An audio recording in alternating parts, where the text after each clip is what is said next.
এক সময় মুখ লুকিয়ে যারা ছিলেন কোনো কথা বলতেন না, এখন তারা বাধ্য হয়ে হার পক্ষে কথা বলতে। কিন্তু আমরা চাই মুখের কথাই যেন তাদের বুকের কথা হয়। হার বিপক্ষে যারা অবস্থান নেবে, বাংলাদেশের 18 কোটি মানুষ ধরে নিবে তারা আবার ফেসিবাদ কায়েম করতে চায়। হার বিপক্ষে যারা অবস্থান নেবে, বাংলাদেশের মানুষ ধরে নিবে আবার পরিবার কেন্দ্রিক স্বৈরতান্ত্রিক শাসন বাংলাদেশে চালু করতে চায়। আমাদের যুবকদের স্লোগান ছিল উই ওয়ান্ট জাস্টিস। আমরা সমাজের সব ক্ষেত্রে ন্যায় বিচার চাই, আমার ন্যায্য অধিকার চাই, নাগরিক হিসাবে সম্মানের সাথে বাঁচতে চাই, নাগরিক হিসাবে দেশ গড়ার কাজে আমার মেধা যোগ্যতা অনুযায়ী আমি আমার অংশীদারিত্ব চাই। এটি ছিল আমাদের যুবকদের দাবি।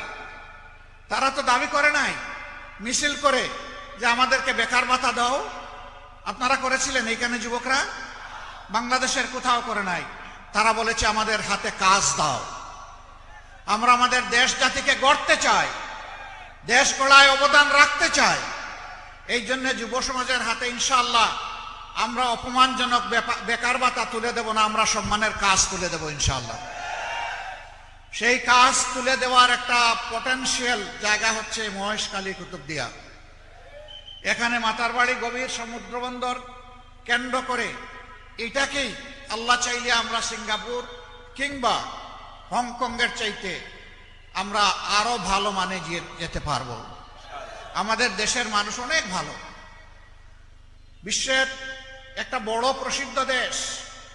14 ঘন্টার জন্য তাদের ইলেকট্রিসিটি ফেল করেছিল, সেখানে 14 ঘন্টার ভিতরে 700 ব্যাংক ডাকাতি হয়েছিল। 6500 মায়ের ইজ্জত লুণ্ঠন করা হয়েছিল, ঘরে ঘরে লুটতরাজ শুরু হয়েছিল, যার কারণে 14 ঘন্টার মাথায় সেখানে সেনাবাহিনী নামাতে হয়েছিল। আর আমাদের দেশে 24 সালে 5ই আগস্ট 5, 6, 7, 8 এই 4 দিন বাংলাদেশে কোনো সরকার ছিল না। ব্যাংক ডাকাতি হয়েছে, ঘরদুয়ার লুট হয়েছে, দোকানপাট খালি করে ফেলা হয়েছে, মানুষ খুন হয়েছে, মাদের ইজ্জত লুণ্ঠন হয়েছে, কিছুই হয় নাই।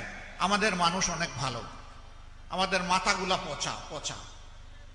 এই সমাজ এবং দেশের নেতৃত্ব যারা দিয়েছে তারা পচা, কিন্তু আমাদের জনগণ ভালো। আমরা ওই পচা জায়গাটাই ঠিক করতে এসেছি। মাথা ঠিক তো সব ঠিক, নেতৃত্ব ঠিক তো সব ঠিক। নেতৃত্ব দুর্নীতিবাদ, চাঁদাবাজ, ঋণ খেলাপি, ব্যাংক ডাকাত, এই নেতৃত্ব দিয়ে আগামীর বাংলাদেশ হবে না। যুবকদের প্রত্যাশার বাংলাদেশ গড়া যাবে না। যাদের চরিত্র বল আছে, যাদের মধ্যে সততা আছে, দেশপ্রেম আছে, যারা মানুষের সাথে লেগে থাকে সুখে দুঃখে, যারা বসন্তের কোকিল নয়, বাংলাদেশ গড়া হবে তাদেরকে দিয়ে ইনশাআল্লাহ। যুবক বন্ধুরা, তোমরা তৈরি হয়ে যাও, এই বাংলাদেশ আমরা তোমাদের হাতে তুলে দেব ইনশাআল্লাহ। যুবকরা সেদিন থাকবে বাংলাদেশ নামক উড়োজাহাজের ককপিটের ক্যাপ্টেন হিসাবে, আমরা থাকবো তাদের পিছনে প্যাসেঞ্জার সিটে ইনশাআল্লাহ। এই বাংলাদেশটাই আমরা চাচ্ছি। এই বাংলাদেশ আর হামাগুড়ি দিয়ে খুঁড়িয়ে খুঁড়িয়ে সামনের দিকে যাবে, ওটা আমরা চাই না। বাংলাদেশকে এখন জাম্প করতে হবে ইনশাআল্লাহ। আমরা বিশ্বাস করি কি সম্ভব। বাংলাদেশের যে পরিমাণ টাকা লুণ্ঠন করে বিদেশে পাচার করা হয়েছে, বাংলাদেশ ব্যাংকের হিসাবে এটা হচ্ছে 28 লক্ষ কোটি টাকা, বাংলাদেশের বার্ষিক বাজেটের 4 গুণ। এটা কার টাকা? এটা আপনাদের টাকা, এটা জনগণের টাকা। এই টাকা চোররা, ডাকাতরা, লুণ্ঠনকারীরা চুরি করে বিদেশে পাঠিয়ে দিয়েছে।